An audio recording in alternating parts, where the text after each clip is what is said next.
राधे राधे दोस्तों। दोस्तों, आज हम बात करेंगे कि मंदिर में खड़ी वो मूर्ति क्या वाकई में प्राण उसमें होते हैं कि वो सिर्फ पत्थर से बनी एक मूर्त है। कितने ही लोग पूजा अर्चना करने के लिए मंदिर जाते हैं, तो बहुत लोगों के मन में ये सवाल रहता है कि क्या हम जो ये पूजा अर्चना है एक पत्थर से बनी मूर्ति की कर रहे हैं कि सचमुच उस मूर्ति में प्राण है। दोस्तों, आज की कहानी है एक राजा और एक पुजारी जी की। दोस्तों, ये दोनों ना बहुत ही प्रिय मित्र होते हैं। तो एक दिन राजन चिंतन करते हैं अपने मित्र के साथ कि क्यों ना हम अपने राज्य में एक भव्य मंदिर का निर्माण करें। तो पुजारी जी और राजा जी दोनों मिलकर ना एक भव्य मंदिर का निर्माण करते हैं। दोस्तों, जब मंदिर में कोई मूर्ति स्थापना की बात आती है तो पुजारी जी बोलते हैं कि हम दोनों है ना ठाकुर जी के अनन्य भक्त हैं, तो क्यों ना हम इस मंदिर में ठाकुर जी को ही विराजमान करवाएं। तो राजा को ना ये भाव बहुत अच्छा लगता है, तो वो दोनों उस मंदिर में ना राजा जी और पुजारी जी उस मंदिर में ठाकुर जी की स्थापना करते हैं। दोस्तों, जैसे ही ठाकुर जी की स्थापना संपूर्ण होती है ना, तो उस स्थापना के लिए पुजारी जी अपने हाथों से बनी माला लाए होते हैं जो ठाकुर जी को समर्पित करते हैं। पूजा अर्चना खत्म होने के बाद पता नहीं पुजारी जी के मन में क्या भाव आता है कि वो ठाकुर जी की वो माला ना अपने दोस्त को प्रसन्नता पूर्वक पहना देते हैं। वो इस भाव से पहनाते हैं कि तुमने इस राज्य में ये मंदिर के लिए दान देके मंदिर बनवा के ना बहुत शुभ कार्य कर दिया है। दोस्तों, अब सुबेरे सुबेरे हर दिन के पहले पहर में वो पुजारी जी अपने हाथों से माला बना के लेके आते और ठाकुर जी को समर्पित करते। और जैसे ही उनका मित्र पूजा अर्चना के लिए आता तो वो माला पुजारी जी अपने मित्र के गले में डाल देते। दोस्तों, ये दिनचर्या पता नहीं कितने वर्ष चली। अब राजा जी बूढ़े हो गए। बूढ़े होने के बाद एक दिन उनकी है ना स्वास्थ्य में बहुत ज्यादा गिरावट आ गई। इतनी ज्यादा गिरावट आ गई कि वो है ना एक दिन मंदिर जाने में ना असमर्थ थे। तो उनका संदेश लेके पुजारी जी के पास है ना एक उनका दरबारी पहुंचा और बोला कि आज राजन इस मंदिर में नहीं आ पाएंगे, उनके स्वास्थ्य में ना बहुत ज्यादा गिरावट आ गई है। पता नहीं क्या, बट उस पुजारी जी को ना ये सुन के बहुत ही दुख हुआ और वो ठाकुर जी को देख रहे हैं और सोच रहे हैं कि मेरे दोस्त के स्वास्थ्य में इतनी ज्यादा गिरावट क्यों आ गई। वो इंतजार करते रहे। उन्होंने सवेरे इंतजार किया कि शायद मेरे दोस्त की तबीयत ठीक हो जाएगी तो राजन यहाँ पे दर्शन देने जरूर आएंगे। वो नहीं आए। ऐसे ही दोपहर होगी तो राजन नहीं आए और शाम होगी तब भी राजन नहीं आए। तो पंडित जी ने सोचा कि आज इस मूर्ति पे जो माला है ना, शायद ये माला है ना ठाकुर जी ने आज मुझे पहनाने के लिए ही धारण कर रखी है। तो उनके भाव में ऐसा आया तो उन्होंने ना वो माला उतार के ना अपने गले में पहन ली, क्योंकि उनको इस चीज का आश्वासन हो गया था कि आज मेरा मित्र और राजन आज मंदिर नहीं आएंगे। कुछ देर बाद ना जैसे ही वो मंदिर थोड़ी देर बाद बंद करने लगे तो राजा के दरबार से एक संदेश आया कि राजा जी मंदिर पधार रहे हैं। तो ना जैसे ही ये बात पुजारी जी ने सुनी ना, वो बहुत ज्यादा डर गए, क्योंकि उनको पता था कि ये दिनचर्या का एक पार्ट है कि जैसे ही राजन आएंगे तो मैं ठाकुर जी की माला उनको समर्पित करता हूँ, उन्हें पहनाता हूँ। तो डर में ना राजन ने पुजारी जी ने क्या किया कि अपने गले से वो माला निकाल के ना दोबारा ठाकुर जी को पहना दी। राजन आए और राजन ने ना अपने मित्र से को गले लगाया और बोला कि पुजारी जी ने राजन को बोला कि तुम्हारा स्वास्थ्य इतना खराब है तो तुम क्यों आज मंदिर आए हो। वो कहते कि मैं नहीं चाहता था कि मैं अपनी दिनचर्या का ये वाला क्षण मतलब मिस कर दूं, कि मैं नहीं चाहता कि मैं मंदिर ना आता। तो जैसे तैसे ना मैं मंदिर आ गया। तो उनके दोस्त ने क्या किया, वो माला उतारी और है ना राजन के गले में पहना दी।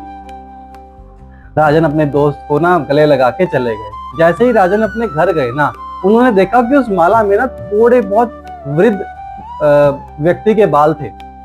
तो राजन को ना आश्चर्य हुआ कि ये वृद्ध व्यक्ति के बाल यहाँ इस माला में कैसे आ गए। तो राजा ने चिंतन किया।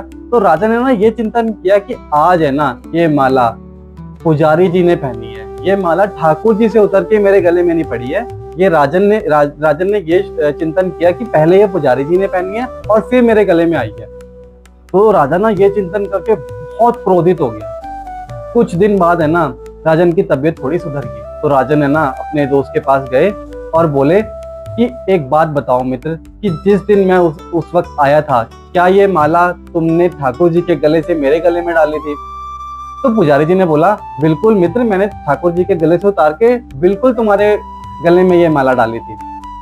तो राजा ने बोला कि इस माला के अंदर है ना कुछ बाल मिले हैं, और वो भी वृद्ध व्यक्ति के बाल, जैसे तुम्हारे बाल हैं, जैसे तुम्हारी दाढ़ी में बाल हैं। ये सुन के ना पुजारी जी बहुत डर गए, और उन्होंने डरते डरते उन्होंने झूठ बोल दिया कि तुम उस पर शक कर रहे हो कि ये बाल है ना जरूर ठाकुर जी के होंगे, बट मैंने ये माला धारण नहीं की। तो राजन को ना और गुस्सा आ गया। अब उनको गुस्सा इस चीज का था कि ये मुझसे झूठ बोल रहे हैं। तो राजन ने बोला ठीक है, तुम एक माला तैयार करो और आज उनको पहनाओ।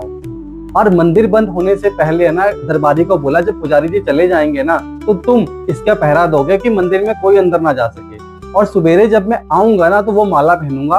अगर ये ठाकुर जी के बाल है ना तो वो वाले बाल कल जब मैं वो माला उतारूंगा तो मुझे मिलने चाहिए। तो मंदिर बंद होने से पहले पुजारी जी ना ठाकुर जी के ना चरणों में गिर गए कि हे ठाकुर मेरी रक्षा करना, कि मुझसे गलती होगी। तो ये कह के उन्होंने माला पहनाई और मंदिर बंद किया और वो चले गए। अगले दिन जब राजन और पंडित जी मंदिर पहुंचे और दरबार ने दरवाजा खोला तो है ना जो माला ठाकुर जी की थी वो राजन को पहनाई गई। जब राजन ने उस माला को देखा ना तो उसके अंदर वही बाल थे। तो राजन ना आश्चर्यचकित हो गया कि ये बाल कैसे हो सकते हैं। उसे लगा कि शायद मंदिर के पीछे ना कोई द्वार है जहां से पुजारी जी ने आके है ना ये बाल उसमें लगाए हैं। तो सारा मंदिर टटोला गया, वहां पे कोई खिड़की कुछ नहीं मिला। तो राजा की ना अभी भी ना राजा को इस चीज की पूर्ति नहीं हो रही थी कि ये मूर्ति से तो बाल नहीं आ सकते। तो राजन ने क्या किया, मूर्ति के पास गए और है ना ठाकुर जी के ना यहाँ से बाल तोड़ने लगे। जैसे ही ठाकुर जी के यहाँ से राजन ने बाल तोड़ा ना उस मूर्ति से यहाँ से खून निकलने लग गया।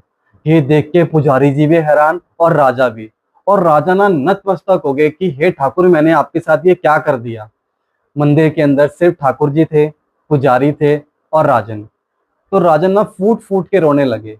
आखिरकार ठाकुर जी ने उन दोनों को दर्शन दिए और राजन ने ना उनसे यही सवाल पूछा कि भक्ति तो मैंने भी आपकी की और मैं ये जानता हूं कि ये बाल आपका नहीं था, तो आपने बचाने के लिए ये रूप क्यों लिया, ये माया क्यों दिखाई।